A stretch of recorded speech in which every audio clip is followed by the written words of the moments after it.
What's up, ladies and gentlemen? It's Charlie Bonnet III, CB3. I'm down here in the basement tonight, here in Ohio at the house. This is our rock and roll room. And what better place to talk to you today about rock and roll? So I have a lot of people on Facebook and whatnot ask me about bands and albums that influenced me to play as a kid, things that sent me down the dark left-hand path into heavy metal. So let's show you one today. Every Mother's Nightmare's debut album from 1990 on Arista Records. So to set the stage for this, 1990, I turned 15 years old in September of 1990. So I'd probably been playing guitar seriously a year and a half when this album came out.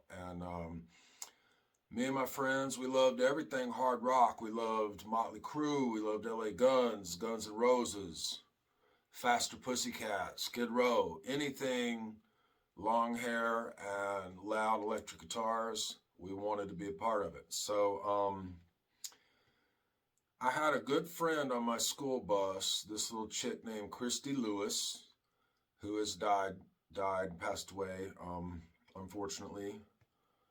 But Christy was 2 years younger than us, but for some reason, this kid knew everything about rock and roll. Like, she was like a 13-year-old expert on rock and roll. So summer of 1990, she went to go stay with a relative or whatever in this town, Bellevue, Tennessee, which is just outside of Nashville. And she wound up meeting some guys from Every Mother's Nightmare at a swimming pool. So fast forward to the fall, we go back to school. She gets on the bus. She's like, "Chuck, I met rock stars over the summer. I met rock stars." I'm like, there ain't no rock stars around here. This is like BFE, Tennessee. There's no plethora of rock stars to be found, to put it kindly. So she's like, "No, this band has a tape at the mall, and they're Every Mother's Nightmare. You need to check it out." So she loans me the tape, and I take it home, and I had a little garage band, and we'd practice out behind Mama's house, and so we're out there at band practice with the little boom box. We put the tape in, hit go. Man, we are blown away by Every Mother's Nightmare. Two things kicked our ass. A, the fact that they're from Tennessee, like they're from Nashville, 45 minutes down the road, and they've relocated to Memphis, 2 hours the other direction from where we live. So we're like, wow, like these guys are on MTV, and they're in Metal Edge magazine. They're rock stars, and they're from our area. We can do it too. So that's the first thing. The second thing was the music. I mean, it was like a southern version of what Skid Row would do. If Skid Row was from the South, they'd basically sound like Every Mother's Nightmare. It was just rocking and high energy, and we loved this record. So I probably had 5 copies of this on cassette, wore them out, finally got a CD player, wore it out. Here it is on vinyl, worn out. So a couple things tie to me.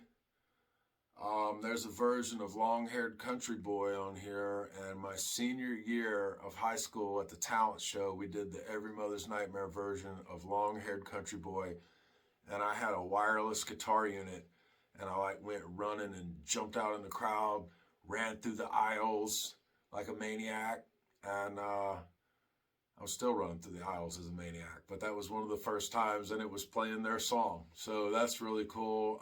Every song on this record kicks ass. Love Can Make You Blind is the big famous ballad with a video on MTV. Walls Come Down is the drop-tuned rock song on this record. Also a video on MTV. So we didn't have MTV as a kid. We had 5 channels, but we found a way to check these videos out, and anything Every Mother's Nightmare, we had to be a part of it. So fast forward to being I don't know, 19 years old, and my heavy metal band Disarray, we saw in the paper or whatnot that Every Mother's Nightmare was playing a show at the Mix Factory in Nashville on 2nd Avenue. We're like, man, we need to open that up. That'd be amazing. So I got rooting around in this drum magazine, little local drum paper, and I found drummer Jim Phipps' phone number. And I was nervous because to me he was a famous rock star that I idolized as a kid. So I'm looking at that number, I'm thinking, I really want to call and see if we can get on the show. And the day goes by longer and longer. Finally, I get the balls to call him. And by this time, it's like going on nighttime and he's asleep. And I called and woke him up and he yelled at me, "How'd you get this number?" But the funny thing is now me and Jimmy are great friends, and he plays in Charlie Bonnet III and the Folk and Gas Holes. And honored to have an OG member of Every Mother's Nightmare in my music project. So anyway, this planted the seed as a teenager. I love every song on this record. It's kind of hard to find a hard copy, a CD or whatnot. It's on eBay for overinflated prices, but it's on Spotify, it's on Apple Music. Anywhere you stream it, you can find it. So check out the self-titled Every Mother's Nightmare. It changed my life and made me want to play rock and roll. My Tennessee brothers. So thank you for listening. I'm CB3. Cheers to you.